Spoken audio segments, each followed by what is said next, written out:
पता है, बड़ी बड़ी कहानियों की शुरुआत ना अक्सर बहुत ही मामूली जगहों से होती है।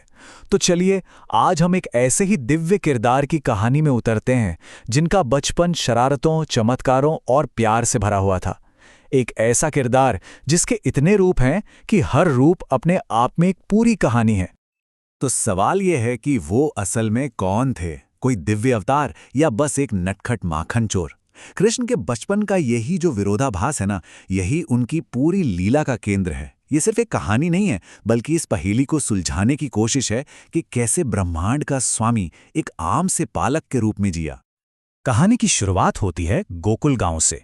माहौल गरमाया हुआ है क्योंकि गोपियों के एक झुंड ने आखिरकार अपने उस मशहूर माखन चोर को पकड़ ही लिया है और अब इंसाफ का वक्त आ गया है। अब जरा इस सीन को इमेजिन कीजिए। एक तरफ गोपियां चिल्ला रही हैं, अरे ये हमारा सारा माखन चुरा लेता है और बदला लेने के लिए हमारी मटकियां भी फोड़ देता है। और दूसरी तरफ कृष्ण की मासूमियत भरी दलीलें हैं, मैं तो बेकसूर हूं, ये किसी और ने किया है, इन सब ने मिलकर मेरे मुंह पर जबरदस्ती माखन लगा दिया। और जब माँ यशोदा पूछती हैं तो बहाने और भी कमाल के हो जाते हैं। पहले तो कहते हैं, मैं तो दाऊ भैया के साथ मधुबन में गैया चरा रहा था। लेकिन तभी एक दोस्त गवाही दे देता है, नहीं नहीं, ये तो घर के पीछे छिपकर चोरी का माखन खा रहा था। अच्छा, फिर कहानी बदल गई, अरे नहीं, मैं तो पेड़ पर चढ़कर जामुन खा रहा था। और जब सारे बहाने खत्म हो गए तो सारा इल्जाम माँ पर। मैया, ये सब तुम्हारी ही तो गलती है, तुम इतना गुस्सा करती हो कि मुझे आज, कल और परसों में कोई फर्क ही समझ नहीं आता। अब जाहिर है माँ यशोदा का सब्र जवाब दे गया। उन्हें समझ आ गया कि बातों से तो काम चलने वाला नहीं है। इस नटखट बालक को एक असली सबक सिखाना ही पड़ेगा। तो उन्होंने एक सजा तय की। और बस यहीं से एक मामूली सी सजा एक बहुत ही खतरनाक मोड़ ले लेती है। एक ऐसा मोड़ जो हमें इस बच्चे का एक बिल्कुल ही अलग, एक दिव्य रूप दिखाता है। यशोदा कृष्ण को एक अंधेरी कोठरी में बंद कर देती हैं। अंधेरे से डरकर वो चिल्लाते हैं, मैया, यहां बहुत अंधेरा है, मुझे डर लग रहा है। सोचिए तो जरा, जिसके अंदर पूरे ब्रह्मांड की रोशनी हो, वो एक माँ के लिए एक छोटे से अंधेरे कमरे से डरने का नाटक कर रहा है। लेकिन उस अंधेरे में वो अकेले नहीं थे। एक बिन बुलाया मेहमान, एक बहुत बड़ा सांप चुपके से उस कोठरी में आ गया था। और इसी पल सब कुछ बदल जाता है। जैसे ही यशोदा दरवाजा खोलती हैं और सांप को देखती हैं, वो डरा हुआ बच्चा कहीं गायब हो जाता है और उसकी जगह एक निडर रक्षक खड़ा होता है, जो अपनी माँ और सांप के बीच ढाल बनकर कहता है, मेरी मैया को डसने से पहले तुम्हें मुझे डसना होगा। देखिए कृष्ण ने इस मुश्किल को कैसे संभाला।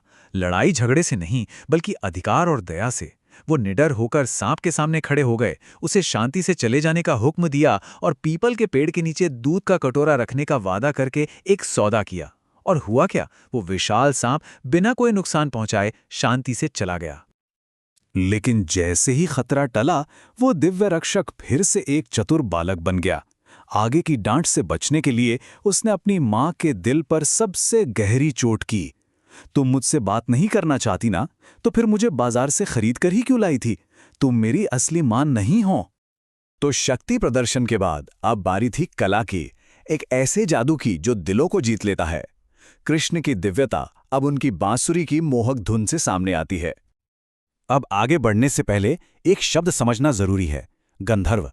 हिंदू पौराणिक कथाओं में गंधर्व एक दिव्य संगीतकार को कहते हैं, मतलब एक ऐसा कलाकार जिसके पास कमाल का, अविश्वसनीय हुनर हो। ये शब्द इसलिए जरूरी है क्योंकि गांव वाले कृष्ण की प्रतिभा को बताने के लिए इसी का इस्तेमाल करते थे। और यहीं पर तो चमत्कार साफ साफ दिखता है। एक तरफ है संगीत सीखने का इंसानी तरीका, सुरों का अभ्यास करो, सालों तक रियाज करो। और फिर है कृष्ण का तरीका, आंखें बंद करो, देवी सरस्वती का ध्यान करो और बस उसी पल एक ऐसी दिव्य धुन बजने लगती है जिसे सीखने में लोगों को पूरी जिंदगी लग जाती है। उनके संगीत का असर इतना गहरा था कि एक हैरान गांव वाले ने कहा था, ये आवाज कानों को नहीं छूती, ये तो शरीर को भेदकर सीधे आत्मा की गहराई तक पहुंचती है। ये सिर्फ म्यूजिक नहीं था, ये एक रूहानी एहसास था जिसने पूरी कायनात को अपने जादू में बांध लिया था। और यही दिव्य संगीत हमें इस कहानी के आखिरी और सबसे खास अध्याय की तरफ ले जाता है, कृष्ण और राधा की वो मुलाकात जो किस्मत में लिखी थी। मीलों दूर बरसाना गांव में राधा अचानक नींद से जाग जाती हैं। वो अपनी मां से कहती हैं, वो मुरली, वो मेरा नाम पुकार रही है। कृष्ण की बांसुरी की धुन हवाओं को चीरकर सीधे उन तक पहुंच गई थी, जैसे एक आत्मा अपनी दूसरी आत्मा को आवाज दे रही हो। और बस किस्मत ने अपना काम कर दिया। राधा ने वो दिव्य संगीत सुना, दोनों गांवों के परिवार मिले, कृष्ण और राधा ने पहली बार एक दूसरे को देखा और फिर उन्होंने एक दूसरे का हाथ थाम लिया। ये कोई इत्तेफाक नहीं था, ये तो एक ऐसा मिलन था जो वक्त से परे था, जो होना ही था। उसी पल यशोदा कृष्ण से एक बहुत ही सीधी लेकिन बहुत गहरी बात कहती हैं। वो कहती हैं, उसका हाथ पकड़ लें और छोड़ना नहीं। ये सिर्फ एक सलाह नहीं थी, ये उनके हमेशा के रिश्ते की एक भविष्यवाणी भी थी। तो इस कहानी में हमने कृष्ण के कितने ही रंग देखे। एक नटखट बच्चा जो माखन चुराता है, एक दिव्य रक्षक जो अपनी माँ को बचाता है, एक ऐसा संगीतकार जो दुनिया पर जादू कर देता है, और एक प्रेमी जो अपनी राधा से मिलता है। सवाल ये नहीं है कि इनमें से कौन सा रूप असली है, बल्कि ये है कि कृष्ण का कौन सा चेहरा है जो हमारे दिल को सबसे ज्यादा छू जाता है।